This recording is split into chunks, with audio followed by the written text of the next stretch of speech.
Crisi respiratoria fatale, muore bimba di 2 anni. Apriamo con questa brutta notizia l'edizione di oggi di Edicola Belluno, edizione di martedì 18 novembre 2025, notizia che troviamo in questo caso sul Corriere delle e sul Gazzettino di Belluno, ma ovviamente riportato anche sul Corriere delle Alpi. La piccola era stata portata al pronto soccorso di Feltre per un lieve stato affannoso. Esami regolari, dopo le cure e le dimissioni nella notte il quadro è precipitato, si è spenta fra le braccia dei familiari.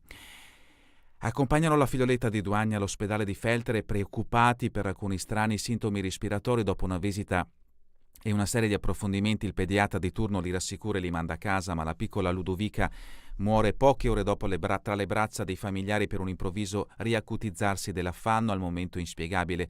Una tragedia immane, quella che ha colpito una famiglia della provincia di Belluno che da venerdì è precipitata nella disperazione più totale. La bambina, 2 anni appena, presentava ormai da qualche giorno dei problemi a livello respiratorio, il naso che cola, la tosse e il respiro un po' affannato.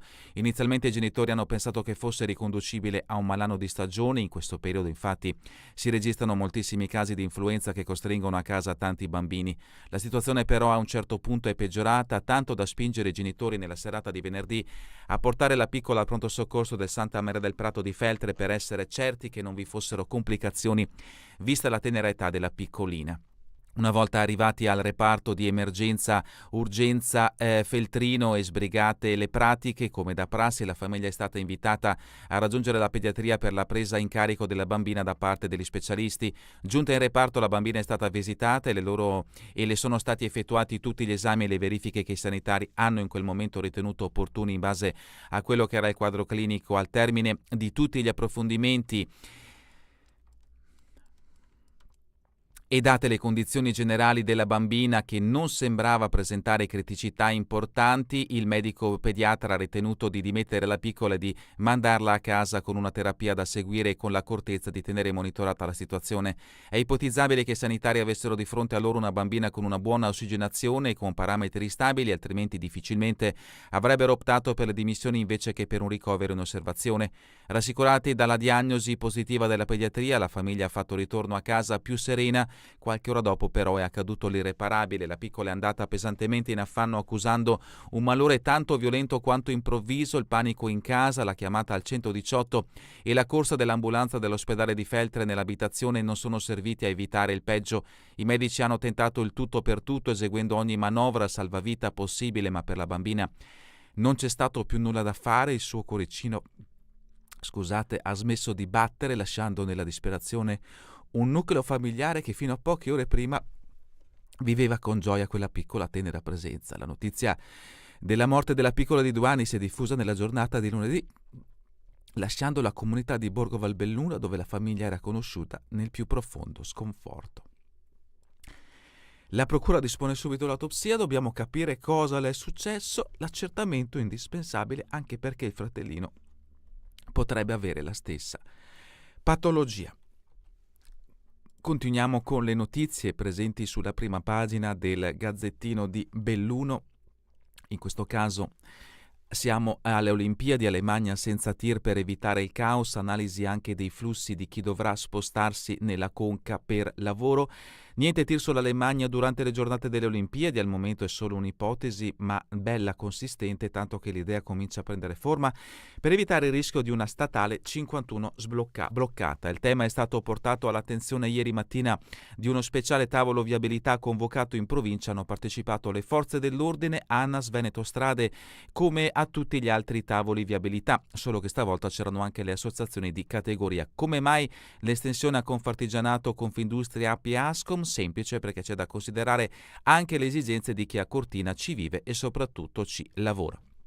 La notizia in primo piano è quella appunto che abbiamo letto poc'anzi: crisi respiratoria, muore a 2 anni, bimba portata al pronto soccorso di Feltre, dimessa dopo gli accertamenti, a casa al malore fatale, l'USL andremo fino in fondo. L'articolo di Scarton che abbiamo letto lo troverete a pagina 3. A pagina 5 invece Claudio Fontanive firma l'articolo di foto di copertina: base jumper scomparso nel nulla, siamo a Taibona Gordino, il salto dalla Busazza, la neve ostacola le ricerche.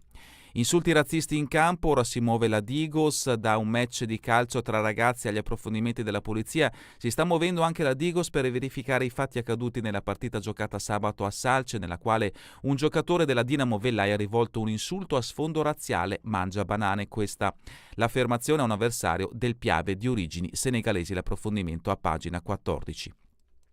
Il progetto nascerà lungo la provinciale 1 bis, la prima galleria destinata ai cervi, vale 1,5 milioni di euro e sarà il primo sovrappasso faunistico in provincia di Belluno. Il cantiere della galleria per cervi partirà la prossima primavera sulla strada provinciale 1 bis tra Lenti e Vas. Non c'è ancora il cronoprogramma, invece per i due sottopassi per cervi e caprioli a Candaten c'è però la progettazione. L'articolo di Damiano Tormen a pagina 6. Belluno, articolo di Claudio Fontanive che troverete a pagina 7, brusco crollo al 60° posto nella classifica di Italia Oggi. Nell'analisi 2025 sulla qualità della vita di Italia Oggi, Belluno è alla 106ª provincia italiana per la sicurezza sociale, perde ben 68 posizioni rispetto alla rilevazione di 12 mesi fa. Dato che pesa come un macigno, è la perdita più consistente rispetto anche agli altri parametri, ma basta per far scivolare il bellunese di 25 posizioni nella graduatoria generale dell'anno in corso, collocandolo al 60° assoluto. Sempre dalla prima pagina del Gazzettino, una bella notizia che ci porta a Post dal Pago, festa a Post per i 70 anni di attività del panificio Collarin, l'articolo di Giovanni Santina, pagina 10. A Feltre, casa pericolante a Mugnà, il comune cambia la viabilità, l'articolo di Scartona, pagina 8.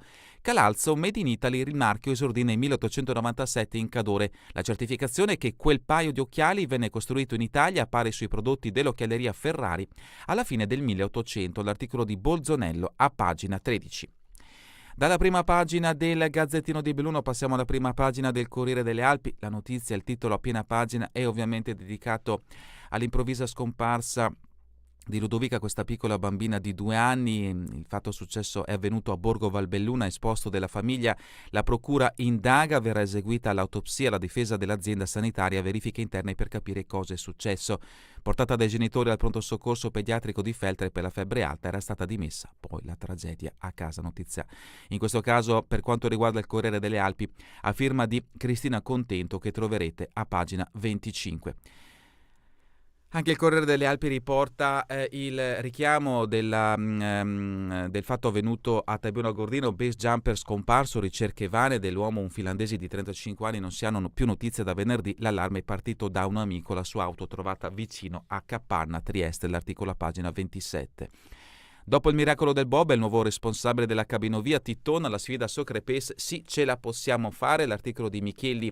Da pagina 28 a pagina 29, Simico ha nominato Michele Titton nuovo direttore lavori del cantiere della cabinovia Pollonio Socrepes, dopo aver compiuto il miracolo della pista da bob apportando 31 modifiche al progetto in corso d'opera. Ci riprova con una sfida ancora più dura, sempre coordinato dal commissario di governo Fabio Massimo Saldini.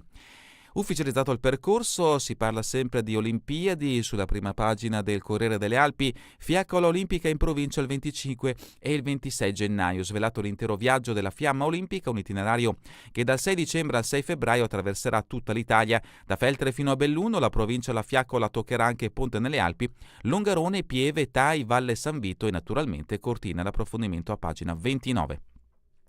Il bilancio del bellunese, donatori di sangue, timori per l'età, numeri stabili fra i donatori di sangue bellunese, le donazioni raccolte nei primi 10 mesi dell'anno, 8.373, sono in linea con quelle del 2024, se da un lato il ricambio generazionale è in equilibrio con i nuovi ingressi che pareggiano i donatori che non possono più donare per raggiunti limiti di età o per ragioni di salute, dall'altro c'è qualche timore per il futuro. L'articolo di Alessia Forzin a pagina 17. Spettacolo nazionale e internazionale in lutto, suicidio assistito, addio alle Kessler, la scelta delle celebri gemelle, l'approfondimento a pagina 32. Termina con queste notizie che abbiamo letto sulle due prime pagine del Gazzettino del Corriere delle Alpi, questa edizione di Edicola Belluno. Vi ricordo che torneremo in replica questa sera via streaming alle 20 e domani mattina all'1 ora locale italiana. A voi tutti un buon proseguimento di giornata in compagnia come sempre di Radio ABM, la web radio dell'Associazione Bellunesi nel Mondo.